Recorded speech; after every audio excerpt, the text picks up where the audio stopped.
If you're actively involved right now in cryptocurrency, either as an investor or as a business, this video is definitely for you. If you're a trader, this might just be interesting to you, but it's not going to be that beneficial. But if you're investing or you're getting into the business, the commercial side of blockchain, then I highly recommend that you stay tuned and watch this video, because we're going to talk about the truth of this industry right now and what really matters. Now, before I get into that, the first thing I need to say is Merry Christmas. I hope you guys are having a fantastic day today. I hope you're with lots of friends and family and there's just like an abundance of food, and you got to pop that top button open or whatever just so that you can actually breathe again, because you're eating so much and you're having such a great day. I hope you're having a great day. I wanted to thank you for watching this channel, for following, for commenting, and for meeting me in person as well. You know who you are. Thank you so much for the connection that we have. It matters, it means something, you're important, and I'm loving the journey we're on here together. So thank you for that. Have a really Merry Christmas. Now in this video, I want to talk about the truth. I want to talk about what's real. I want to talk about this industry and talk about blockchain and DLT and crypto, the difference between the three and why it's important to know that. So stay tuned, let's roll into it.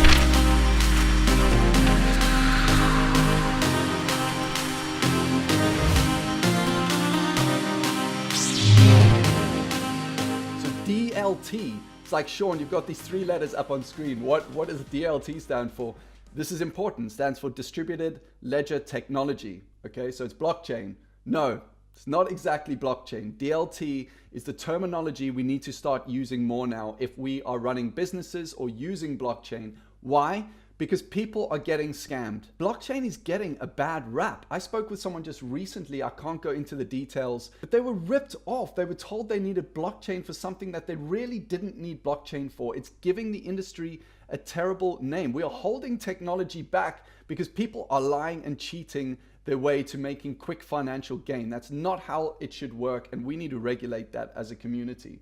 So DLT is a term that people are now using to actually break down what blockchain really means, to make it understandable so the end user understands why they're using this technology. So DLT, Distributed Ledger Technology, it's not exactly the same as blockchain. When we talk about blockchain, we're talking about the authentication of DLT in a sense. We're talking about the way that blocks are actually authenticated. And this is a very important principle and a very interesting principle to me as well. So if you are looking to get into the space commercially, or you're already in the space commercially, we need to start using terms like ledger of trust or distributed ledger of trust or distributed ledger technology. These are the sort of terms we need to start using.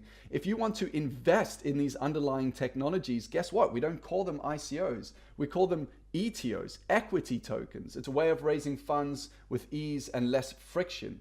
Now, crypto, of course, uses blockchain technology. Crypto uses DLT technology. Crypto has a bad rap. Why? Tell me how much money you lost in the crash. That's why. So we need to be very careful about how we communicate now in the space as entrepreneurs, as business owners, etc. We need to be careful about how we communicate, and we need to make sure that if we see someone talking crap on YouTube or LinkedIn or whatever, that we call them out. We should have zero tolerance for that kind of nonsense. And I really believe that educating people, educating the masses is the way to move forward. So what's the difference between a distributed ledger and a centralized ledger? Well, a distributed ledger exists on everyone's machine. So if one machine gets hacked, it won't agree and reconcile with all the others. So it's proven wrong. Whether it's a centralized ledger, there can be fraud, there can be corruption. It's one point of contact for data that then gets accessed by different points. So a lot of corruption happens there. With a distributed ledger, you kind of don't need a middleman, which is why we all love blockchain. And yes, I said blockchain because it's allowed, it's fine. So this is what a distributed ledger is. I want to start this slide by talking about an idea. Let's say you want to start a business right now, a service-based business where you are going to work with some developers to bring blockchain and distributed ledger technology to organizations that need it. And yes, I said organizations. I love the idea of blockchain and cryptocurrency in this decentralized world that is eventually going to happen. The internet's going to own everything. It's going to eat up everything. That's my belief. I really do love that idea, but right now we need to focus on what's next. We need small wins. And so when I think about blockchain and DLT, where are the organizations that really need this? Let's think about this. A privately run blockchain. So let's say you're bringing blockchain to the government. It's now privately owned and run. That blockchain is operating within a centralized system, just like Ripple does for banks. Now, the advantage of that is it's a lot faster. It's a lot more frictionless, and it's still very, very secure. Now, the people that rely on that government or that organization, whether it be healthcare or charity or whatever it is, they know it's operating a blockchain or distributed ledger technology based system. They're going to have more trust in that organization. So this is hugely appealing for the company or the organization or the government or whatever it is that we're applying this technology to. It's very useful. We don't have to just remove them. We don't have to remove the middleman all the time. Sometimes the middleman is actually quite useful, especially because we haven't evolved far enough yet where we can cut them out of the equation. So we need to help people where we can see a need can be filled. And right now I see the private and federated based blockchain systems being a very, very viable business to start right now. What businesses need blockchain technology, and because it's in a privately run network, it's cheaper, faster, and better, and far more secure than any process they have now. And also it takes away a lot of the ability for that organization to hack that process, because there are other controls and audits they can put in place that surround operating that process. So bringing blockchain privately to business makes a lot of sense. It doesn't have to always be public, which brings me on to my next point. A publicly run blockchain is slower. It's a lot slower. It doesn't need trust. It's a ledger of trust. I don't even know what this means by illegal, but it's legal. It's just, I guess, a gray area. I have no idea what this means. Again, I'll put a link to this website, but it's a very good point. It's slower. The reason why I love EOS, here's the reason I love EOS. Yes, I know it's delegated proof of stake and it's not as secure as proof of work, but you don't need military grade security for every technology out there. I like EOS because it's quicker. It's got the best chance to compete with what exists today. Here's where consumers are going to go, and businesses. Businesses are consumers. We're all just people. Here's where we're going to go. We're going to go to what's more convenient, especially the millennials, especially Generation Z. We're going to be going to what is more convenient. So if a blockchain technology is slow, if we're using a crypto which is slow, and yes, it solves a big problem, but its use base, its consumer base is going to be so small, no, the price of that crypto is not going to skyrocket overnight.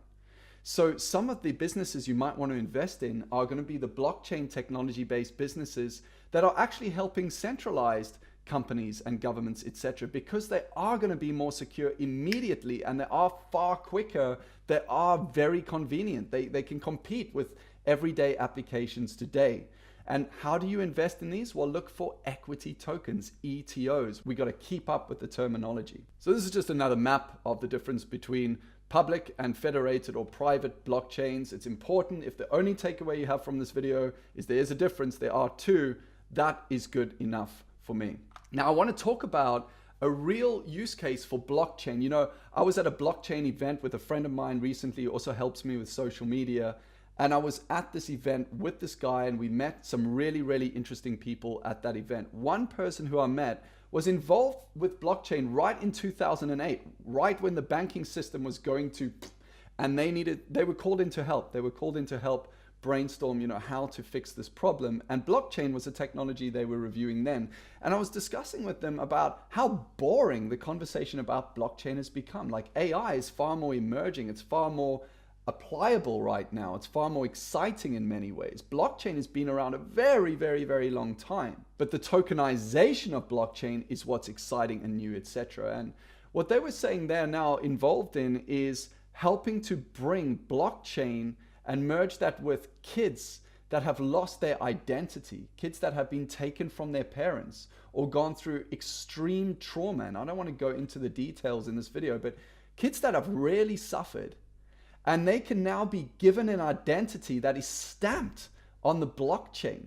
It's immutable. What a great use case for blockchain. And this is where, as an investor or an entrepreneur or as a business owner, if you're watching this, if you're looking to get into blockchain, this is where I really want you to focus. Definitely pay attention to this. what is the use case for it? If it's going to change the world, it's going to take over everything, is it a public blockchain, and is it slower than what Amazon Web Services can provide? Because if so, it's doomed. Don't put your money in it. It's that straightforward. But if it's going to solve a problem that couldn't be solved without blockchain, or if it's going to solve a problem and it's going to be cheaper, faster, and better than what exists today, it's likely going to win. So focus on those areas. I wanted to end on this note about helping kids who've lost their identity. I wanted to end this note in this video just to say, have a Merry Christmas, have a fantastic day. Let's start this next year with our head on our shoulders. Let's stay focused. Let's navigate this market together. I can't wait to do more videos with you guys. Until the next one, take care and talk soon.